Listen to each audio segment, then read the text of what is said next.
Hoje, 7 de agosto, né? Cara, tem coisas que quem me conhece sabe, né? Eu acho a vida muito legal, sabe? A gente tem que viver até não poder mais e curtir todos os momentos, sabe? Tem aquelas frases muito legais, né? Tipo assim, morro não vejo tudo. Como eu vou morrer com 102, né? Essa é a minha ideia. Eu pretendo trabalhar, claro, até os 94 e depois tirar uma folga e até os 102. Aí eu vou sentar para cestear ou para ver um jogo do meu time, né, cara? Vou sentar ali, tranquilinho. Eu vou fechar os olhos, assim. E aí quando eu vejo e abrir os olhos de novo, tô lá, entre as nuvens, em algum lugar legal, com 102. Mas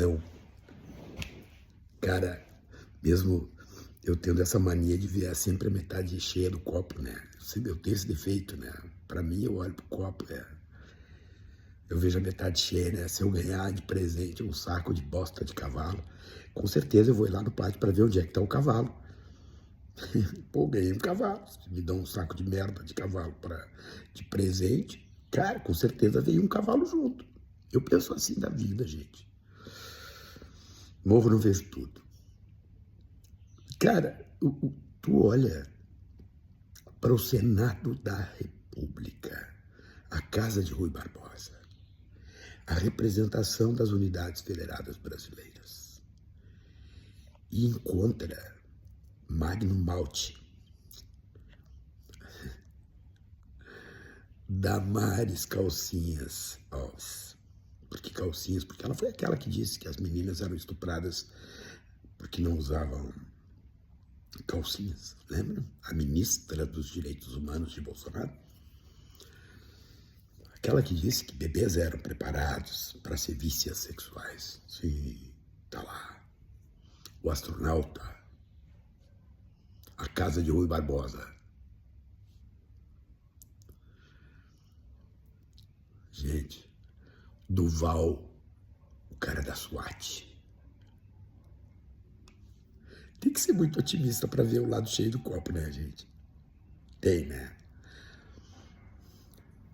Eles conseguem coisas do tipo assim, o tal de Espiridião Almin, aquele, Santa Catarina, né? É um cara que, numa certa época, um reacionário sempre foi. Mas era um cara que tinha, pelo menos, o freio do ridículo, né? Ele segurava, ele não... Ó, Deus, tirai-me tudo, menos a sensação do ridículo. Não, Deus foi lá e tirou a sensação do ridículo de certas pessoas, né? Os caras acorrentados,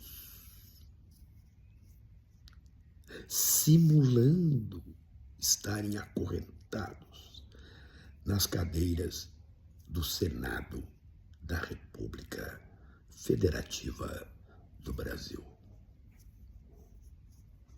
Mas para quem teve um presidente que se chama Jair, que se quer Messias, mas não passa de um Bolsonaro, vocês queriam o quê?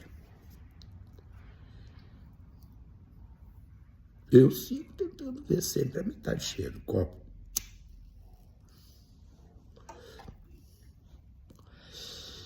As tais pessoas de bem, João, a verdade vos libertará. Quem? Quem será libertado? Quem votou nessa gente? Porque nenhum deles se perdeu pela Praça dos Três Poderes e se transformou em senador da República. O povo botou esses caras lá. Quando a gente pensa nos absurdos, nos ataques à mínima racionalidade, nós também pensamos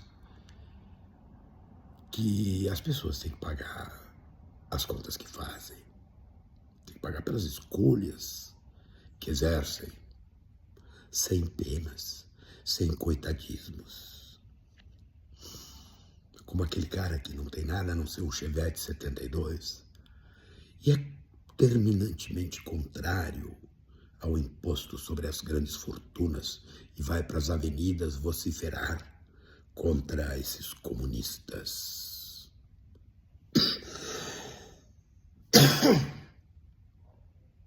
São os pobres, são aqueles despossuídos que não têm nada. As classes médias, tão longe da riqueza que querem, porque querem, tão perto da pobreza que abominam, que são capazes de fazer barbaridades.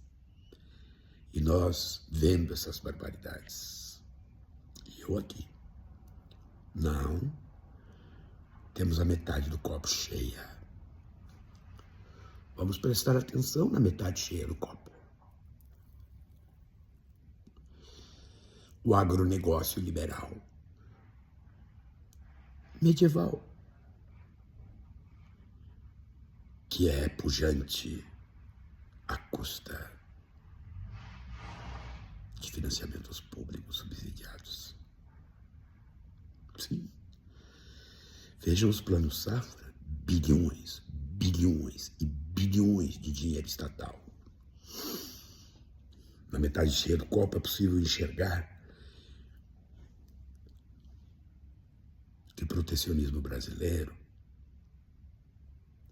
também contribui para tudo que está acontecendo. Um país que se fechou, e se fecha a partir da ditadura militar, do ponto de vista de proteções industriais, comerciais, etc., e que geram efeitos.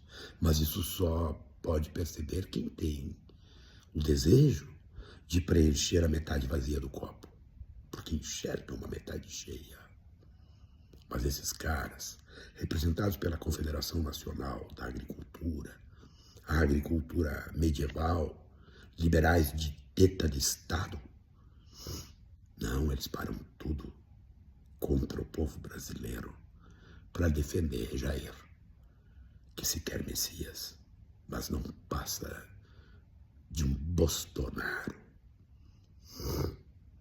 E os senadores do Malte. E outros, olha, se nós formos para a Câmara dos Deputados, é de chorar. Ontem eu assistindo aquelas cenas deploráveis. Uma mãe com a filha no colo para fazer a política vagabunda. Um outro com uma Bíblia levantada, vociferando no meio da Câmara dos Deputados. Mas eu acredito na metade cheia do copo. Quando a gente vê isso aí, gente, quando a gente vê as escolhas que o povo faz, quando a gente é tomado por uma sensação de viralatismo, que eu não sou tomado, tenho muito orgulho do meu país, das coisas que fazemos, que construímos, das pessoas que compõem o nosso povo. Eu sou muito orgulhoso disso. Quando tu olha para isso, não tem como não ver que existe sim uma metade cheia do copo, mas que na metade vazia a capacidade de destruição é ímpar.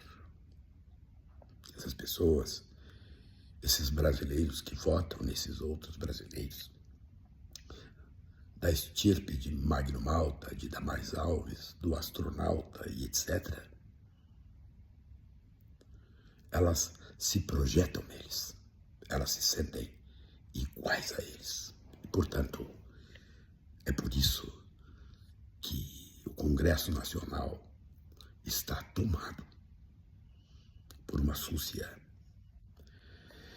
que sim, tem possibilidades reais de esvaziar o copo inteiro. Mas é aquela história, gente. Eu tô só com 62 anos, né? Tenho mais alguns, né? Pretendo ter mais 40 anos de vida. Trabalhar até os 94. Curtir até os 102. Mas sempre vendo a metade cheia do copo.